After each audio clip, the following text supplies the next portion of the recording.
Сегодня мы говорим о тех гражданах Украины, женщинах и детях, которые оказались в лагерях для беженцев в Сирии, которые призывают государство Украина помочь им вернуться домой. И к нам присоединяется в эфир по скайпу глава Меджлиса крымско-татарского народа Рифат Чубаров, который занимается этой темой как минимум в публичном пространстве уже 1,5 года, а возможно уже даже и дольше. Рифат ага, добрый вечер. Добрый вечер. Что известно о семьях, которые находятся в лагерях типа Аль-Хол или Родж, и много ли среди них крымчан? Представляю, что там сегодня в этом списке около 100 человек, возможно 99, из них не менее 2/3 это неполнолетние дети, несовершеннолетние. Мы начали вводить в наш список и анализировать.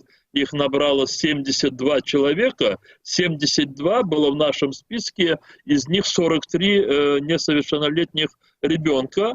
И тогда, конечно, я срочно обратился в МИД Украины, я начал осознавать масштаб этой проблемы, и что только государство может ее решить. И должен отдать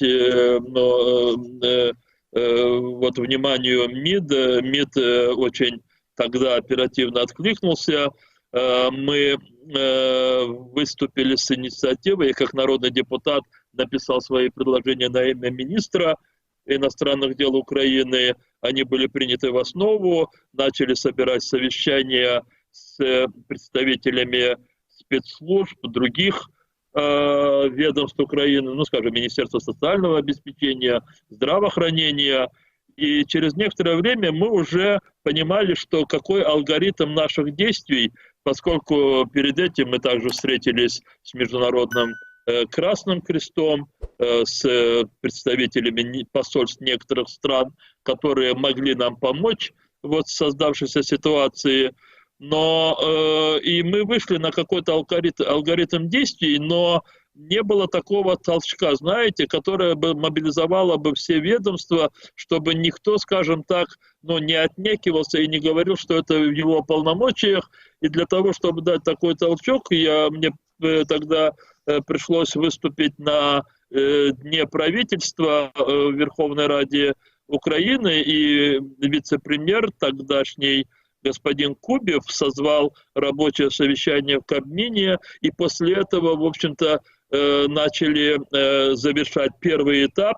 Первый этап был завершен где-то к августу прошлого года. Я имею в виду это составление наиболее полных списков и идентификация этих людей. Это очень важно, чтобы знать, что они есть гражданами Украины и теми, ну, скажем так, какими они себя позиционируют в взаимодействиях с нами. И это все было осуществлено, и надо было приступать ко второму этапу собственной эвакуации. И тут начались проблемы, которые до сих пор и не разрешены.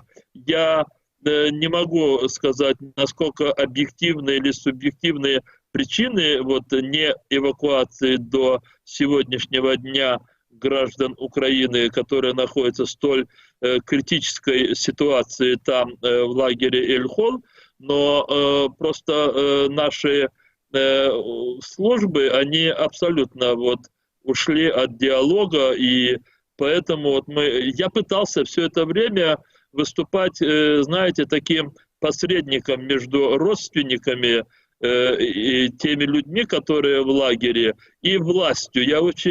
Я исходил из того, что такая чрезмерная публичность решения этого вопроса, она может вызвать проблемы с личной безопасностью этих людей. Сегодня говорили на пресс-конференции, там в лагере очень сложная ситуация, есть внутренняя иерархия, там есть разные противоборствующие группы, отслеживается все информационное пространство, плюс еще там российские особые усилия, я не буду сейчас о них говорить, не забирать ваше время, я понимал, что излишняя публичность, она просто может очень помешать будущей эвакуации этих людей.